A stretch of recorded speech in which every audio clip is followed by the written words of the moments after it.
Hi, this is Matt Morgan from the American Red Cross, and this is my second video update from the ground in Port-au-Prince.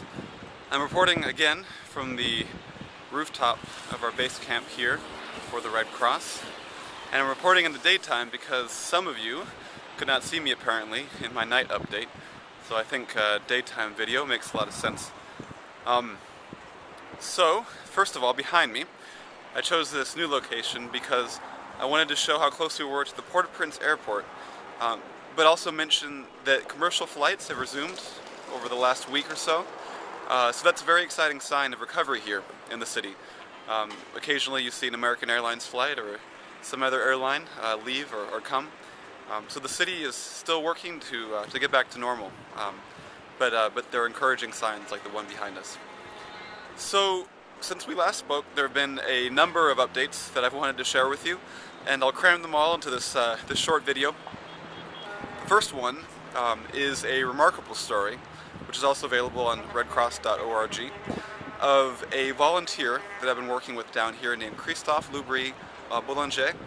He is a volunteer from the Greater New York chapter of the American Red Cross, and came down here as a manager for the assessment teams, and also worked as a manager for relief teams. It's a specialty of the American Red Cross here in the global response operation. And while he was managing a distribution nearby, he got wind of a kid that had been injured in an accident while he was playing with some of his friends. So Christophe, thanks to, first of all, the medical expertise of one of his teammates, who was from Magen David Adom, it's the Red Cross equivalent in Israel. His teammate used his paramedic skills to diagnose that the kid had a number of very serious injuries, possible internal bleeding, some fractures, some contusions, and immediately, thanks to his translating skills and also to his Red Cross vehicle that was available, made the decision that he could leave the distribution and over the next few hours ensured that this kid could get the appropriate medical attention. He went to 2 hospitals, stayed with him the entire time, comforting him, speaking to him in French, and it was very inspiring that someone could make that sort of impact down here. I know my mom always says, if you want to make an impact on the world, make an impact on a single person. And while he was in the process of helping out hundreds of people, there were 200 families, or about 1,000 people at this distribution, he possibly saved someone's life. So kudos to Christophe. A few days later, had the privilege of going out to a distribution to an association for blind people, and that was very powerful as well. Some of these people had not received aid yet to date, and they spoke about the challenges of living without sight on the streets in front of their houses, where people were not familiar with their condition, didn't know quite how to deal with it. They described, which I thought was fascinating, what it was like to experience the earthquake just as someone that could not see, walking in the middle of the street. And one man that we spoke to made the point that he only knew that it was a big earthquake when people started to scream around him. He heard cracking before that. So again, just emphasizing not only how difficult this was for those people in particular, but sort of the magnitude of the disaster down here. And then we had the opportunity afterwards to visit an orphanage, which of course was an amazing experience. I today just got back from a distribution with a Red Cross team from Spain, and got to see a number of communities here that received water, potable water, that they can use to drink, to eat, to bathe with. And I know the Spanish team works with some other teams down here to ensure that potable water is provided to hundreds of thousands of people each day here at Port-au-Prince, those communities that need it most. I know that we provide about 1.25 million liters of water each day, so really incredible amount down here. So I got to speak with people, see what they were doing. The same team was also working with Haitian Red Cross volunteers on the ground to make sure that the camps that we were at were prepared for a deluge of water if there was a very strong storm. They were working on getting gravel in different locations and drainage. And they also spoke to the first community we went to about the issue of latrines.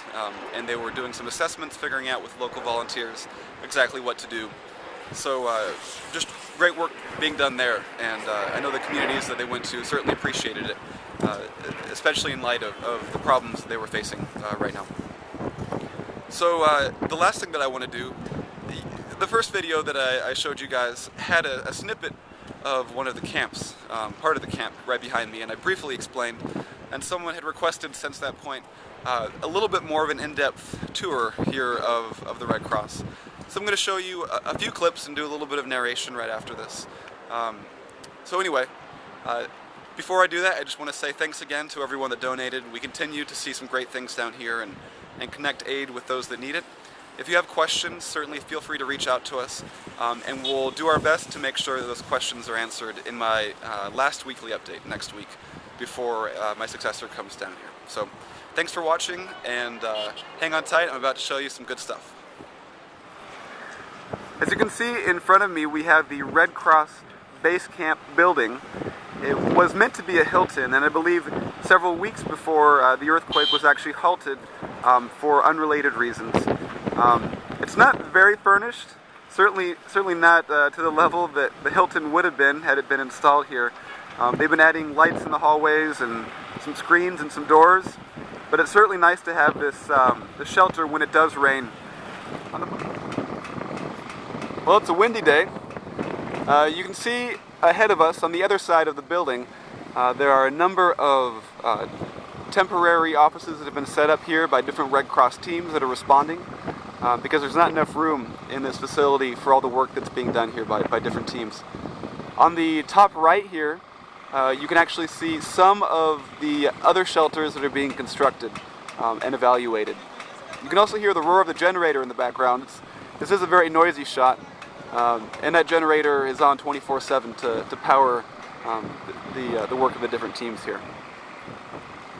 I know there are 600 Red Cross responders on the ground right now from around the world, and I would say the lion's share are here at base camp. In front of us we have the Italian base camp, but behind that we have Koreans, I know there are Japanese, there's a Turkish camp here, and in the background there are also, I would say, at least 50 Mexicans that are now here. And these people, beyond the immediate foreground, are independent of the two main camps that are here, and they're just using the lot that we have here. So, loosely confederated, but hundreds of people here, and there's always new faces, people coming and going. So that's been a very interesting experience.